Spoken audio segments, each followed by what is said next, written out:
What up, Flomies? The Into the Flow podcast starts right now.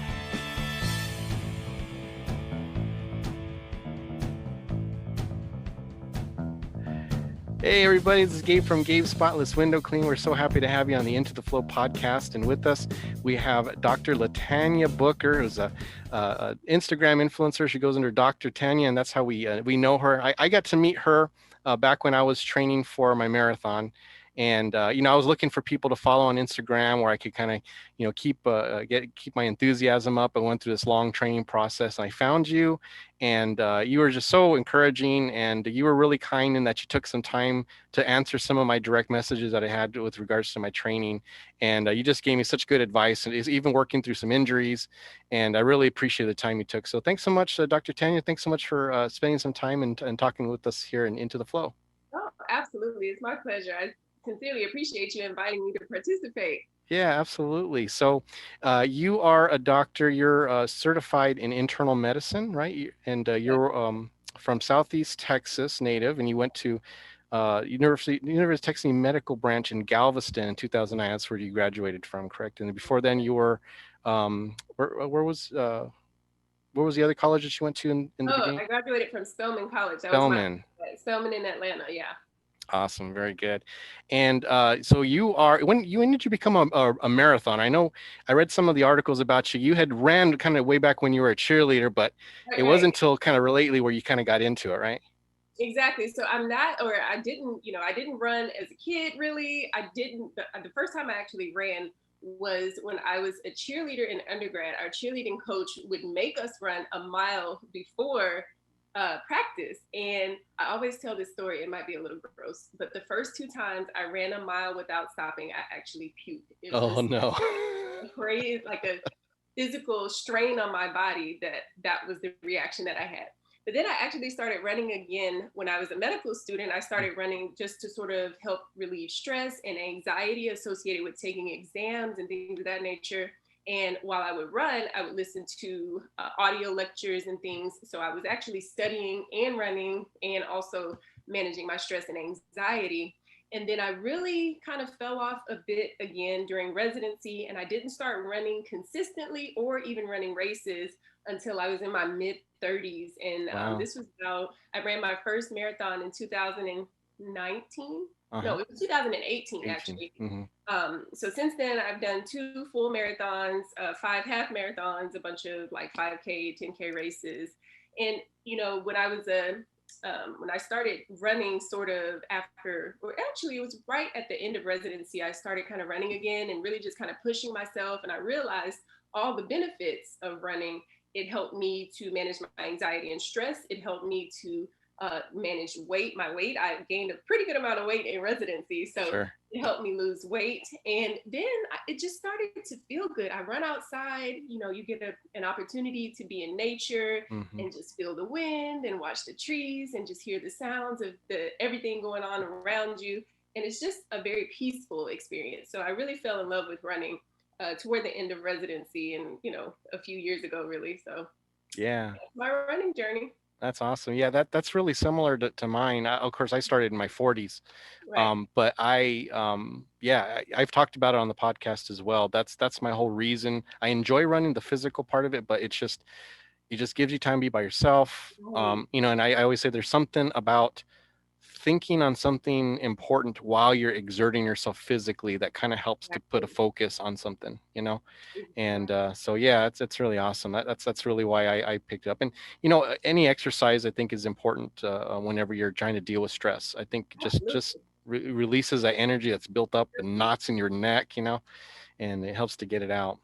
Um, Absolutely. Dude, I didn't know you started running in your 40s. You're like I super did. fast. I'm still trying to catch up with you. What's up with that? I do not feel fast. There's a guy who is in town, and he's in his 50s, Oh, and wow. he just ran 15 miles at a 7.58 mile. Yeah, That is hashtag he's goals. my hero. I follow him on Strava, and yeah, it just is really like it's just amazing. So I'm like, okay, well that means that I have time still. I can get faster. Exactly. So Yep.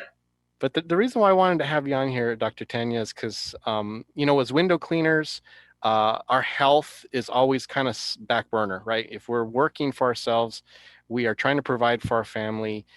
We have the pressures of running a business. We've got, we work long days. I mean, some of us 10, 12 days, hour days, especially during a busy season, as any business, when you got the work, you got to take it because you may not have it tomorrow. Right. And so there's a couple areas I thought I just wanted to pick your brain and see if you had things that you can kind of help us and just maybe help us to think about our health differently, Right. as opposed to it being a burden that we have to kind of deal with to something that actually can be a benefit to us if we put the focus on there. So the first thing I wanted to ask about was just with exercise in general, since we've already kind of talked about that. Window cleaners are not, we don't sit still, right? We're not sedentary. We do move. It's physical job. We lift ladders. We go up and down ladders. We have water fed poles that are heavy. We're constantly moving. If I have a stepper and I'm always 15,000 steps every day, easy, and it's just because of work. That's even without running.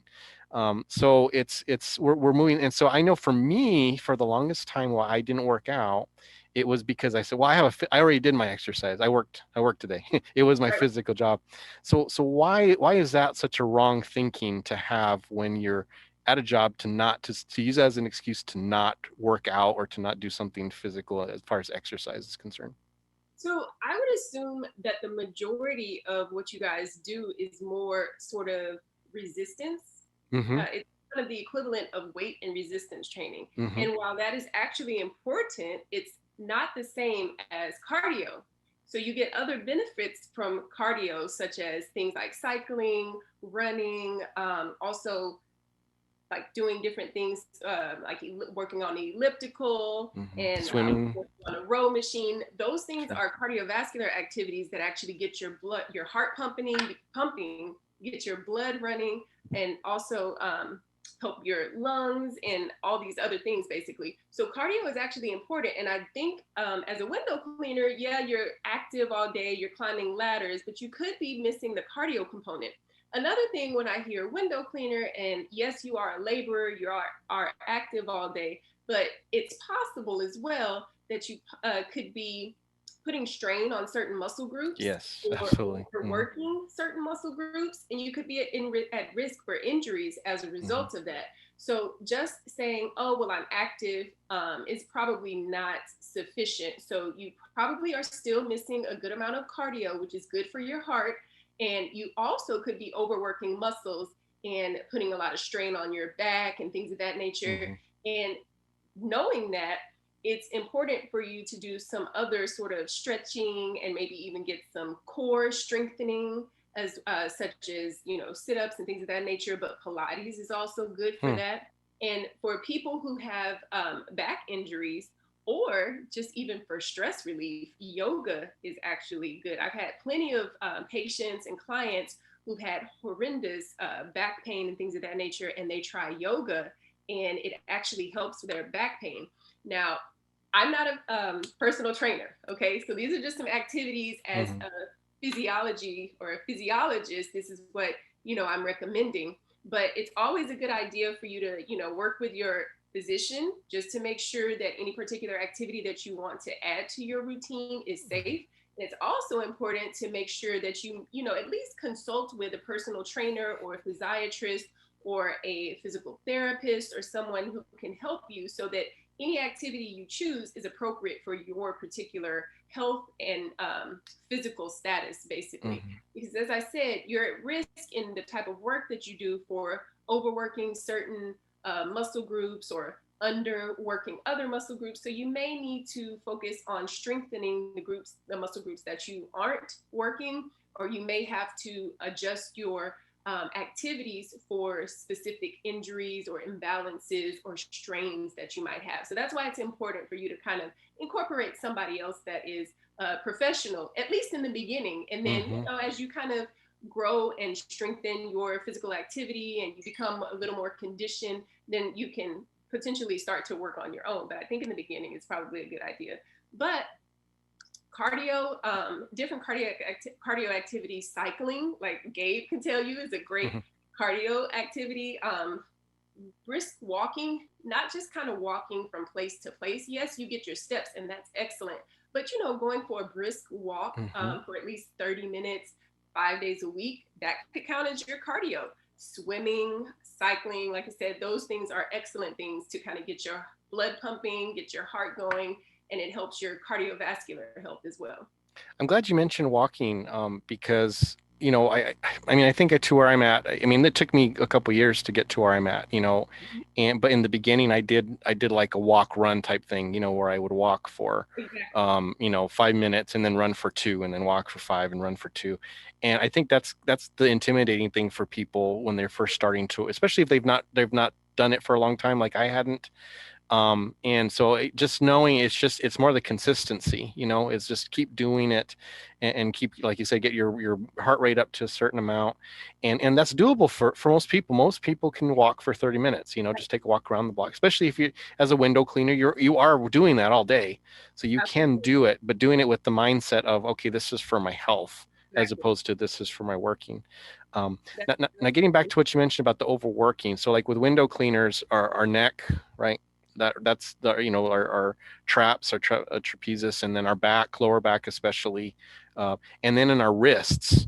So because we grasp the squeegee. In fact, I'm ambidextrous squeegeeing just for that, because I started getting like a, tendonitis in my wrist. So I Exactly. just switched to my left hand, and I did that for probably about 6 months just to rest my wrist.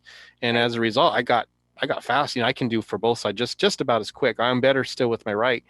um, but so what do you recommend in that instance? So obviously those muscles need to get stronger, but if you're already doing a lot of work with it, how do you strengthen them without overworking them through exercise?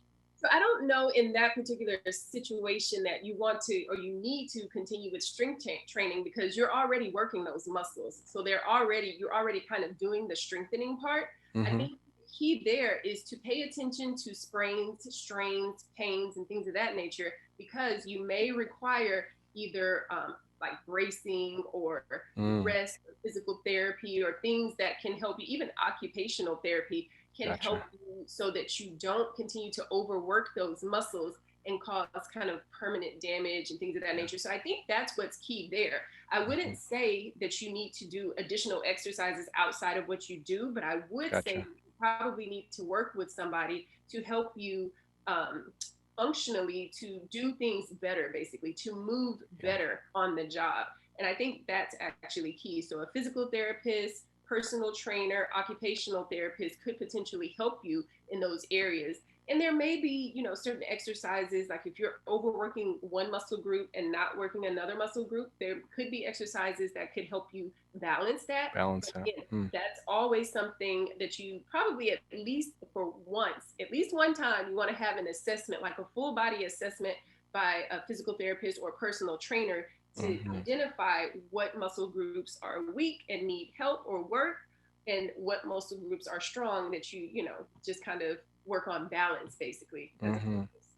That's interesting. You kind of got me thinking now, because I've always held off on getting a personal trainer just because well, one, the expense, All and right. two, I'm just always like, no, I can do it. I've exercise, I've done this, but now that you're talking about kind of identifying weak spots, we're Exactly. not we're not good at identifying our own weak spots. We Right. know it hurts, but we don't always know what muscles we can, like you said, the extra muscles we could work that might help alleviate some of that. So that's a really, really good point. Um, Absolutely.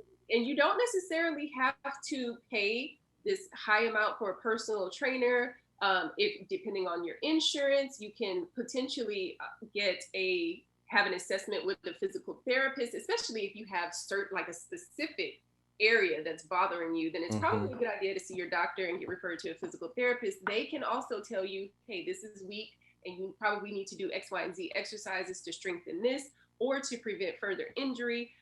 Or if you don't have insurance and that's not really an option, then you can always, thanks to COVID, you can reach out to people who will train you virtually or at least do sessions virtually initially. And you can do a pretty decent assessment virtually, basically. interesting. So I think those are some things that you should definitely consider, especially if you already know that there are areas that are just not quite right or you feel tweaks and twinges and things of that nature. It's probably a good idea to go ahead and get an assessment. And like I said, now is a better time than any because nobody's really seeing people in person, or that's not true. we're seeing people in person a lot less often, Hmm. and we have access to virtual means now. So Interesting. So how would someone, because not having insurance is a problem in the cleaning industry. We have a lot of, single person owners. They think they're invincible because they've been doing it since they're young. right, They just don't want that extra expense, or just they can't afford it. I mean, because we don't fall under our employer's insurance, so we're paying either full price, or we got an Obamacare plan or right. whatever, and we're just trying to hang in there. Where would we find that, like, free online assessment, or at least reduced price like that? Right. So, first of all, Facebook, Instagram, those are some great places. You can usually find social media, fitness, and personal trainers and things of that nature. Otherwise, if you don't have insurance, you can reach out to, you can sort of look up certain physical therapy groups in your area, because I know that some physical therapists will actually work with you on a cash basis, and they Hmm. will usually help you with pricing, especially if you don't have insurance. And honestly, some of them probably prefer cash Yeah, pay sure. anyway, just because insurance can be a bit of a hassle from the provider end as well.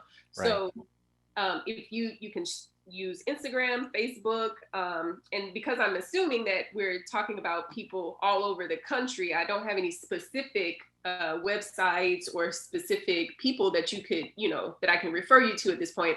But I would start with Instagram, Facebook, or just Google physical therapists in your area and give them a call and see who has cash prices, who has virtual appointments, and things of that nature. Awesome. Very good advice. Thank you so much for sharing that. All right. Well, thanks so much on that. So the other question now that it kind of leads into is our diet. So Right. window cleaners, we're on the road, we're tired. We don't, oftentimes we don't have time to sit down and eat. So it's easy just to pull through the drive-through, get some fast food, eat it on the way to the next job. Thankfully, I've kind of gotten into the habit of packing my own food for the last couple years.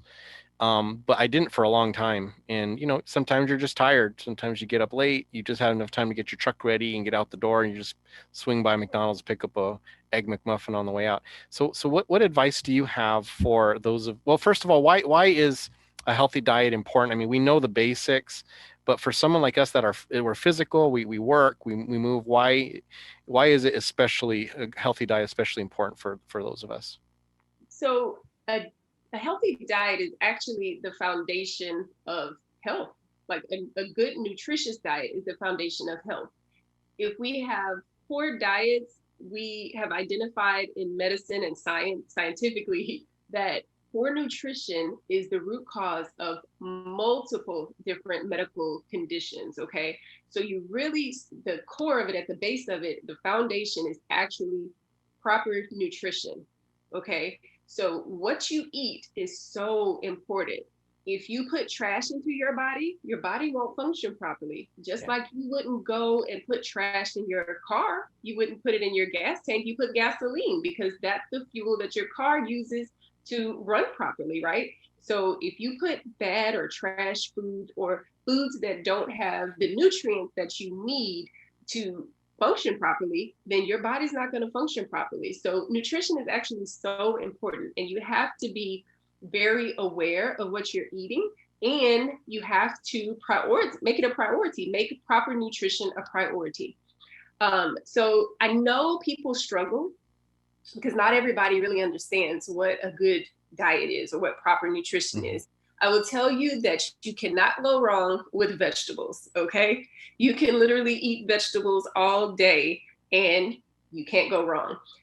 In terms of veggies on the go, some of the vegetables that are perfect for that are like the little baby carrots are Sorry. perfect for that. Hmm. Sometimes the little small tomatoes or bell peppers. You can snack on like snap peas and things of that nature. You can even actually snack on fresh broccoli.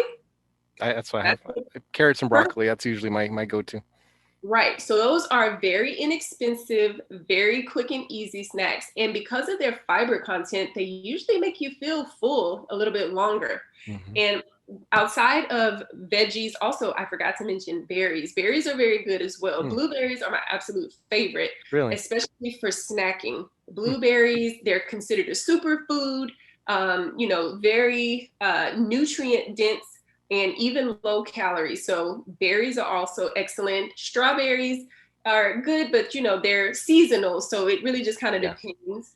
Now a good snack when we're talking about fruit would be citrus fruits and things of that nature, because it's flu season, and citrus fruits usually have a lot of vitamin C and help us fight infections and things of that nature. So citrus fruits, oranges, grapefruit, if you're not on like any prescription medications, just because grapefruit can interact with certain prescription medications, those are great snack choices. Even green grapes, I would probably eat them in moderation, but if you just had to have them, that's a pretty decent snack as well. Also, nuts, great source of protein, fiber, and the healthy omega fats. So nuts such as walnuts, almonds, those are really good. Peanuts are a little less, but they're better than, some other snack Yeah. options.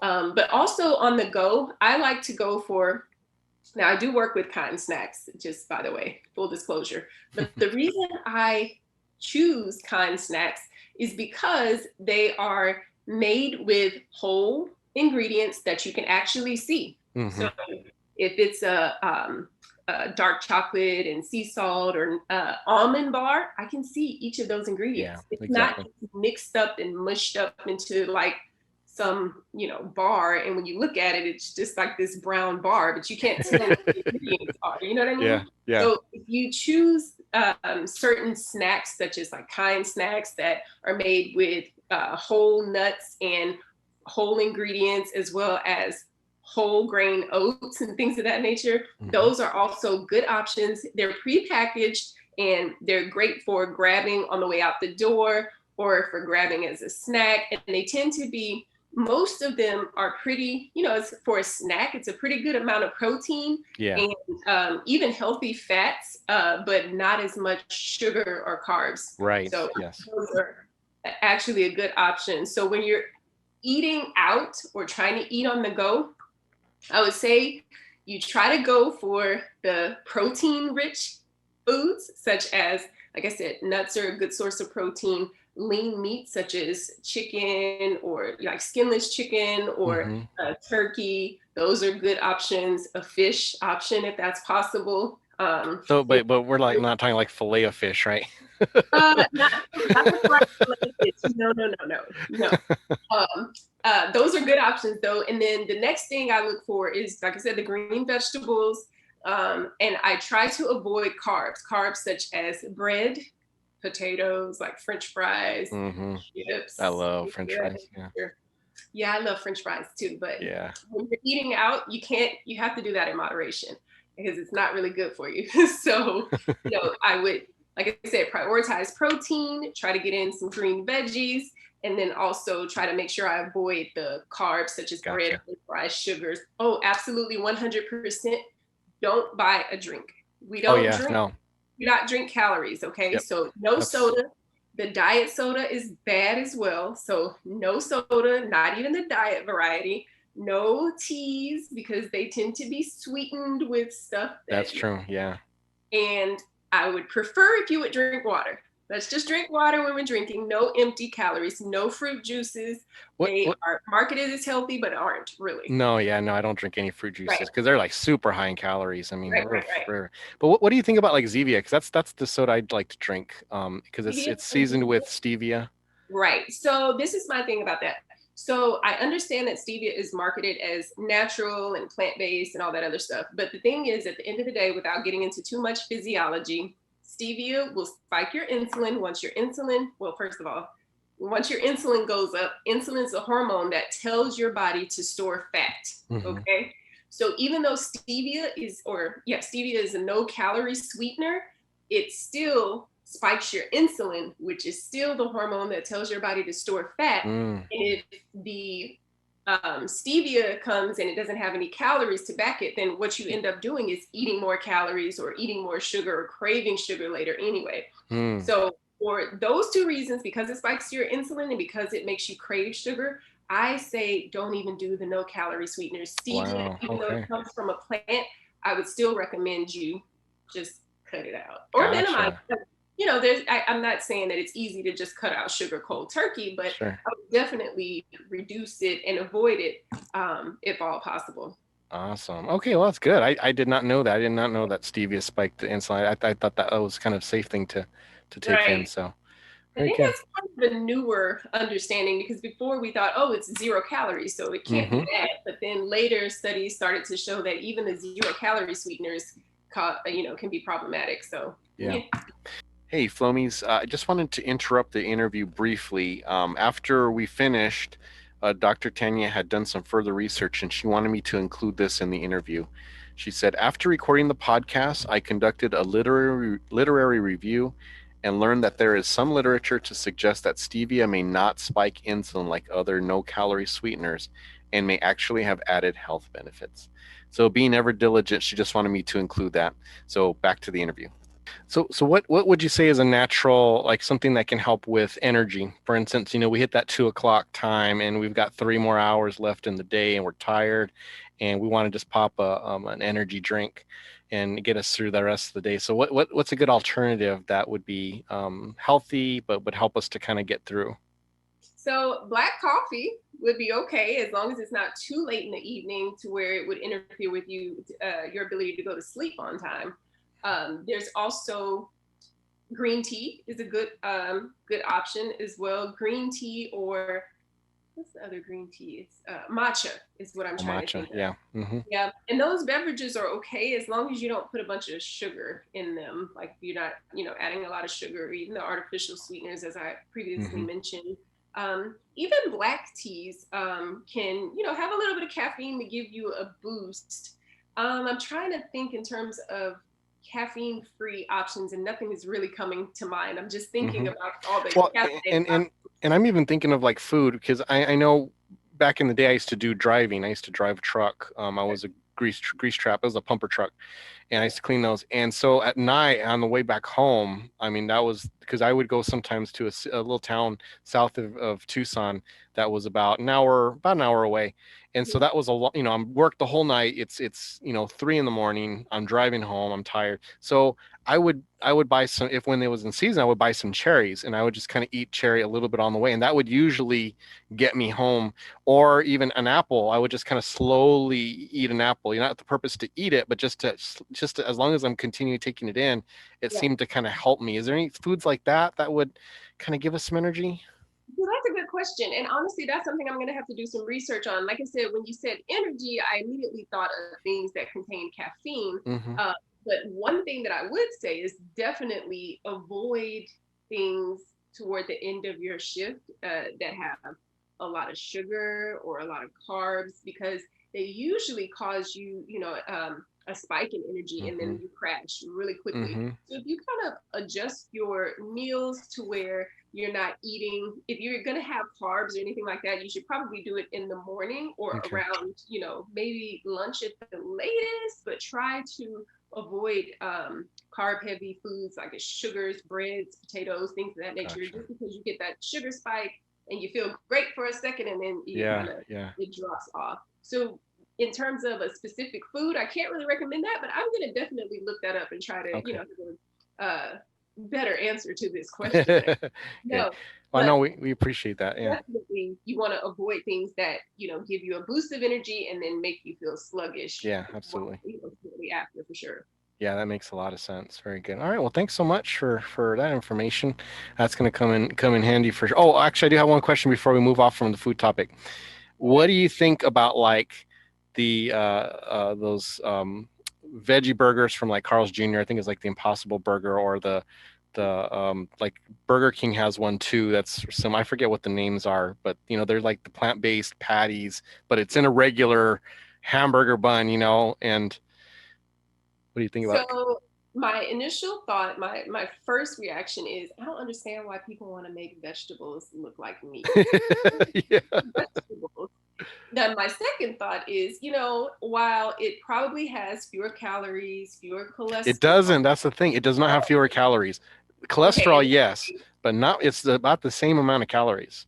so I would say that is still probably falls in the treat category, and you probably want to eat that sparingly. Hmm. Again, the other thing that I really believe, it's possible that the patty itself is has more fiber and maybe even more protein Yeah, I think it does. than Hmm. a regular, maybe not more protein than a regular patty, but definitely more fiber, and it's technically a Hmm. little bit healthier than the regular patty potentially. Hmm. However, when you wrap it in bread, that's all bad. Right, exactly. Put it That's inside of fries, it's not healthier. Or yeah. when you wash it down with a sugary beverage, it's not really better. So while it may be a better alternative to the regular thing, it's not considered healthy, and it's still Yeah. something that you should avoid in general. Yeah, it makes sense. That kind of confirms what I was thinking because I went for about 2 months where I didn't eat any meat, so I cut out all meat. I was just Okay. gonna. I wasn't didn't go vegan, and I still had Okay. chicken every once in a while. I had shrimp, that type of thing. But mostly, I was trying to eat mostly vegetarian throughout the Right. whole time. And then for the treats, when I was gonna, I wanted to have fast food. I said, well, I'm gonna try these, and they were actually good. I mean, the Carl's Jr. one. I mean, I didn't taste too much of a difference. There definitely was, but I thought, well, if this is better for me, but then Right. I noticed that I really didn't feel better after. I felt about the same as Oh, when I ate the fast food, and so I thought, well, if I'm going to eat this, if it's, and then I noticed the calories were just as high. So really the only benefit, like you said, was the protein was probably more, it was probably cleaner than red right. meat, than the ground beef. But other than that, they're really, and the sodium was still high, like you said, we're still eating the white bread. I just felt like at the end of it, I'm like, I mean, it's nice, but Yeah. unless I really am dedicated to being a vegetarian or vegan, there really doesn't seem like much of a need to have it. Honestly, and even for a vegetarian or vegan, it should still be a treat. It's not Hmm. the go-to. It's not acceptable for everyday just fast food option. No, Right, it's right. still a treat. Awesome. I really want to know though, how when you were more plant-based and avoiding red meat and things of that nature, how did you feel? Did you feel? I hear I, people say that they're more energetic, or they're I more. didn't find, I found myself being, I felt like in want all the time for food. Interesting. you know, Interesting. I was hoping that now what it did help my blood pressure was a lot better. I felt good that in that area. I felt like I didn't feel like bloated. So eating Right. plant-based really helped with the bloating. I would wake up in the mornings and not feel good. And with this, I was feeling better. But Okay. one, I found a really hard time finding stuff that I could eat because I'm a grazer, right? So Okay. because I'm always on the go, so I would always have beef jerky. I'd always have hard-boiled eggs, which I did end up going back to hard-boiled eggs. Right. Um, and then but I just felt like there was the less options meant that I gave into my cravings more. Gotcha. Gotcha. So I always had a packed lunchbox of stuff that I could eat, and that way, if I ever got craving, I would go to it. I even buy protein bars that were like those. I forget what they're called, the Premier Plus or whatever. I can't remember the. Oh no, it's protein, but they're kind of like a bar. So if I ever wanted a candy bar, I would eat that instead. That was just kind of sitting in there as just kind of the emergency, thing. So that rather than eating the all sugar thing, this is at least a little better. It's still high in calories, but so I always had kind of backups. And when I was eating, when I went vegetarian, I found that those backups were less and either one, I didn't have as many, and two, they weren't as attractive, you know. So I ended up giving into the cravings or whatever a lot easier than when I allowed myself to have the chicken, to have the fish. I still am not really doing a lot of red meat. I have allowed myself to have a hamburger, or I still haven't even had a steak since then, Right. and I used Right. to really like steaks. Right. But so I do see the benefit of kind of cutting back on the red meat a lot. But as Mhm. far as now that I'm back to eating chicken, Yeah. probably about 3 times a week, I'm a lot better now. I'm a lot more settled. I don't feel like I'm always missing something or Gotcha. Gotcha. looking for something to fill, a craving to fill. So that's just been my experience. Do you Are you big on eating nuts and things of that nature? Do you See, I don't feel like I don't like eating nuts because of how high in calories they are. you right? know, So this is the thing. It really depends on. First of all, this is a different podcast I probably, know. but calories are not created equally. Yeah, it's The true. body responds to sugar and carbs different than it responds to fats per se, Hmm. or, for instance.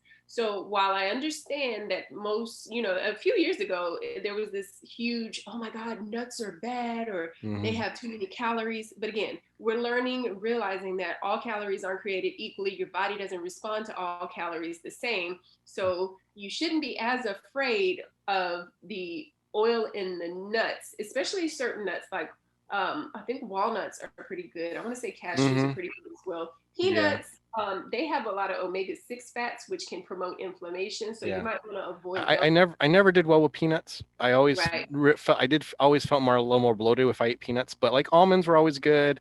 And almonds. Cashews were a little more greasy for me. Yeah. I do react a little bit to the oil, but Right. almonds, walnuts, those always seem to be really good. But I just like I said, I'd eat a handful and I'd be like, this is like 300 calories. Now, this is true. Like you do it in moderation for sure. Yeah, You can't sure. just eat an entire bag of. And see that's where I fall short because I will eat an entire bag if it's there. No, So I have to no. kind of put it in a little baggie and pre-measure it, and So that's that's important yeah. for Because sure. if I buy it in the store, I'm gonna eat that whole bag. I don't care what I Yeah. tell myself. I can say, oh, I'm gonna cut it in half, and then I'll find it and I'll eat it.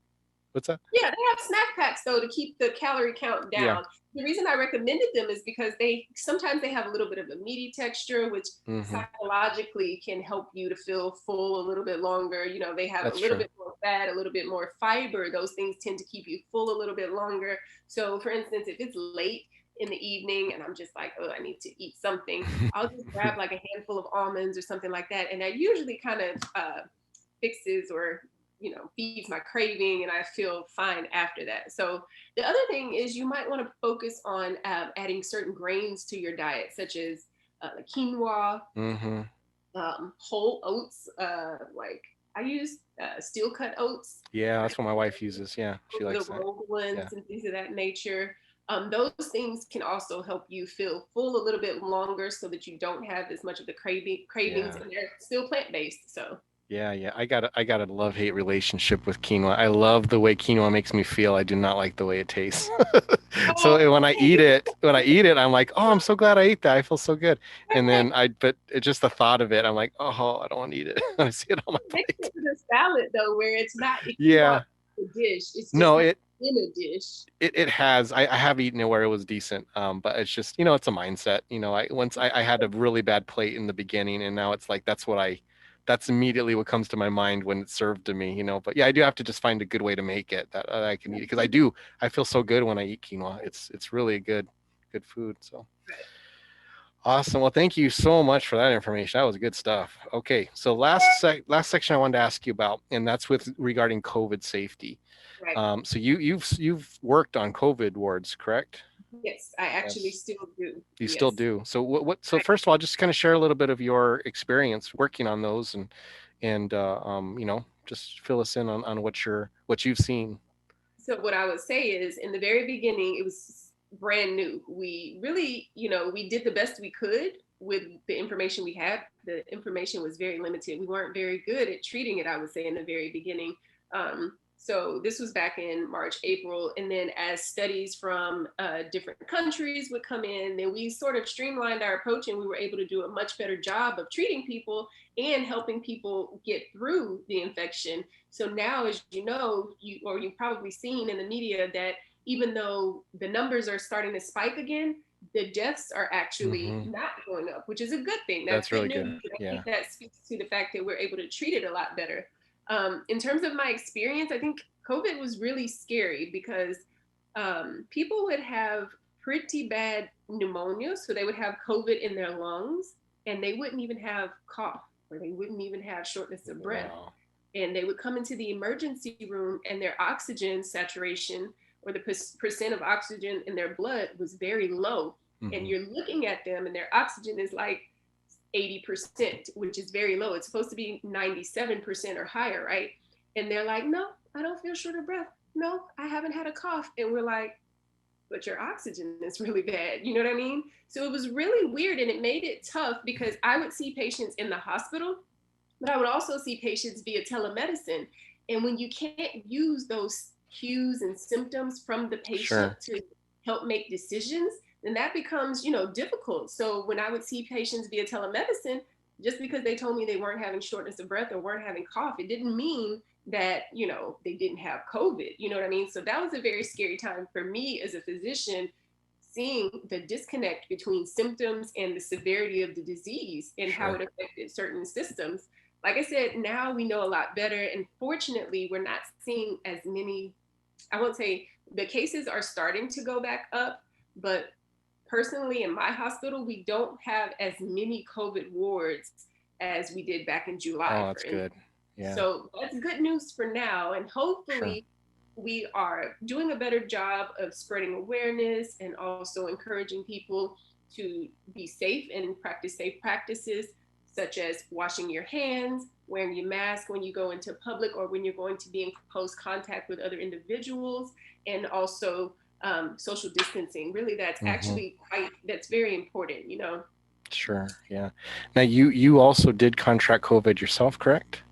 I did. Yeah. And yeah, Uh, I uh, did. what was your experience? So, first of all, I think so. I do work with COVID patients, but in the hospital, we're very, very safe. We are completely covered from head to toe, usually. So, I don't think I contracted it in the hospital. I actually had an experience where I had a business meeting in my clinic, and there were people there that basically had symptoms, and they had tested negative. They had a Right. false negative test. Okay, Oh. they continued to come to work with their symptoms, and I think that's where I was exposed. So that to say, a couple points there. Number one, if you have symptoms, you should probably just stay at home, even if you have a negative COVID test, because all tests are not created equal. All Mhm. tests are not as good at detecting COVID. So that's another point. So luckily, we did wear masks, and we did our best in terms of social distancing, but I think it probably was a surface thing where I touched something in common or something like that. And we know that you're protected, or not you're protected, but you can have less severe disease if you don't get exposed to as much of the virus. So if you wear your Mhm. mask, that decreases the amount of virus particles that you can get infected with, and surface contact is a little less potent, or you don't get as much virus. So I luckily had a very mild disease. I had headache, body aches, fever, fatigue. I Mhm. slept 15 hours a day, so I was very Wow. tired. But this was my illness, so I had symptoms for a total of 8 days, and Wow. then after that, I was completely fine, like Wow. back to normal. Luckily, I was one of the people that didn't have any of the after effects. Some people get cardiac or heart problems, Mhm. heart failure, heart inflammation. Some people get inflammation in the brain, so they have neurologic issues and things of that Mhm. nature. And this can linger after the infection has been cleared. So it's actually important to take this very seriously. Yeah, absolutely. Well, I mean, my family's had several cases. We lost a cousin who's Oh, my age, and he passed away very good. sadly. It was very hard.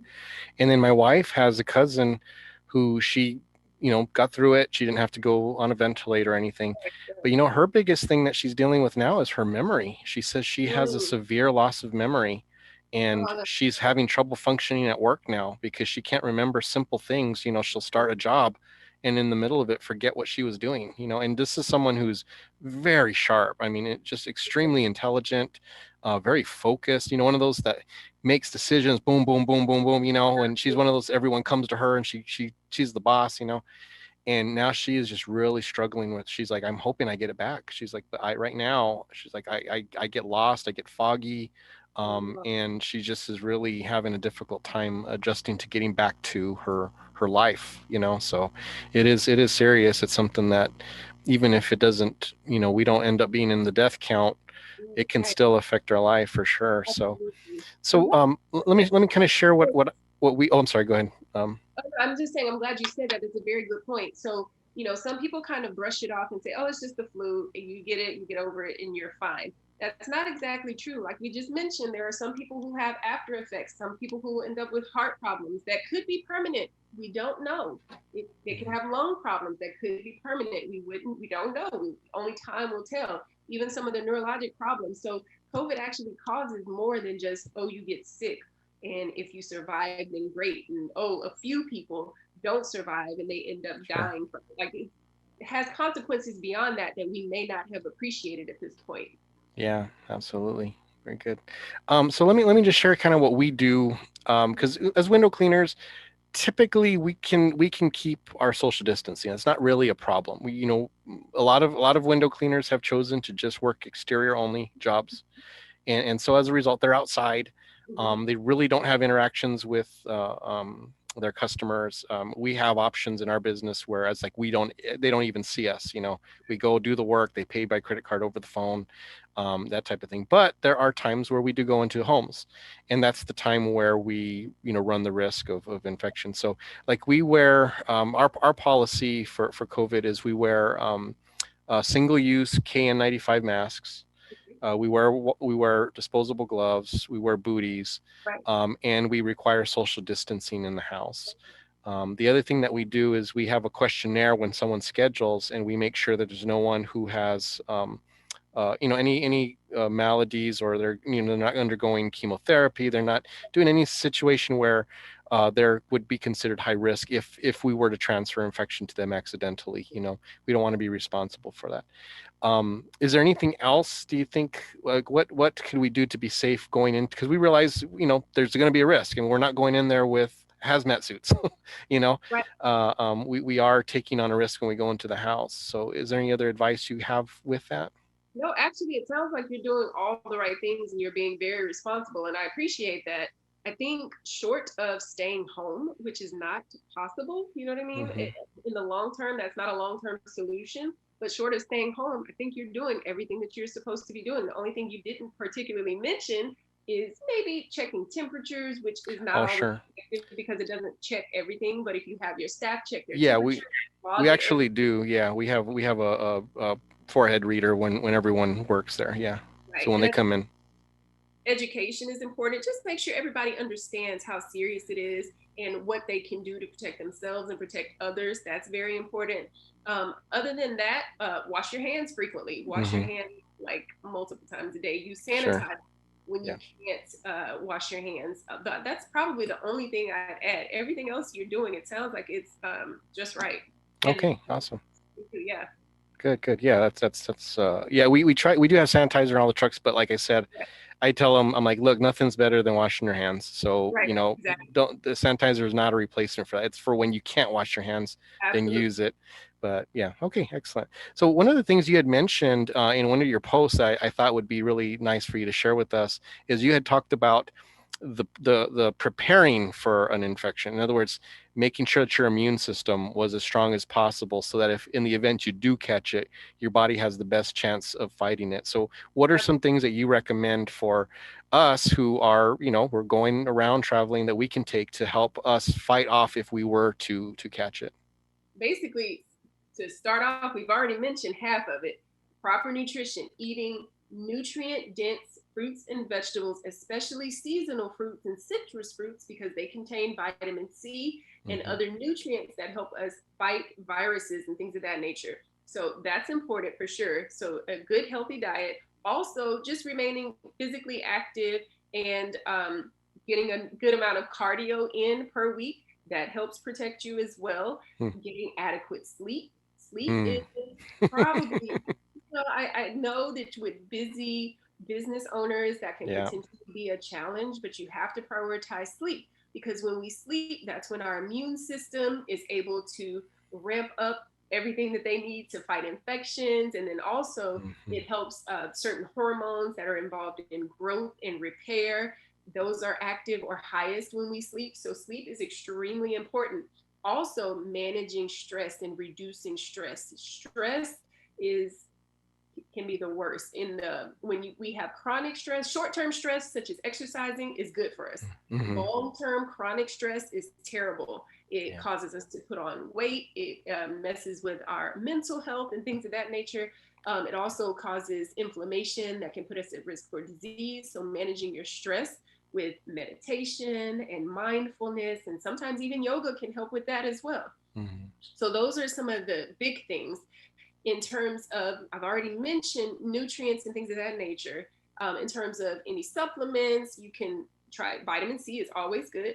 Vitamin D is also very important when it Hmm. comes to your immune system. And the majority of us in the United States are actually vitamin D deficient. Yeah. Even us who are exposed to sunlight, because our pigment in our skin can be a little bit darker, we don't absorb or we don't make as much vitamin D from the sun. So Hmm. vitamin D deficiency is very prevalent. So I would supplement with vitamin C, vitamin D. In the beginning of COVID, we talked about zinc, because when you get zinc in the cells, first of all, zinc has previously, prior to COVID, has been shown to reduce respiratory infections Yeah. and things of that nature. So, we talked about using zinc. Um, Especially, they've had clinical trials to see it's not necessarily to treat COVID, but it can help you boost your immune system and prevent infections from COVID. And then there's a couple of other supplements or vitamins. Like I said, quercetin, before I wrote a blog post about that, which helps zinc get into the cells. And then also Quercetin, is that what you said? quercetin, Quer- okay.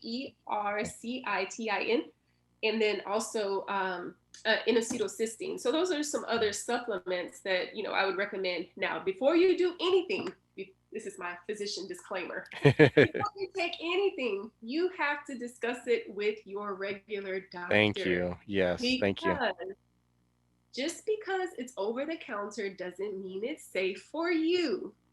So you always have to run it by a medical professional that has a full understanding and knowledge of your medical conditions, if any, before you start adding things to your regimen. So yeah, you can, listen to these nice people that recommend all these things, but it really is not as helpful if it interacts with the medication that you're taking, or it doesn't fit with your physiology or chemistry. So just keep that in mind. So those Excellent. things are good, but it's always best if you just eat a diet full of nutrients with whole fruits and vegetables, avoiding sugar, because sugar causes inflammation and can be detrimental, especially if you have a COVID infection.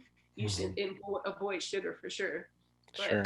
those are some big things in terms of how you can help boost your immune system and keep your immune system healthy so that you don't succumb to COVID, basically.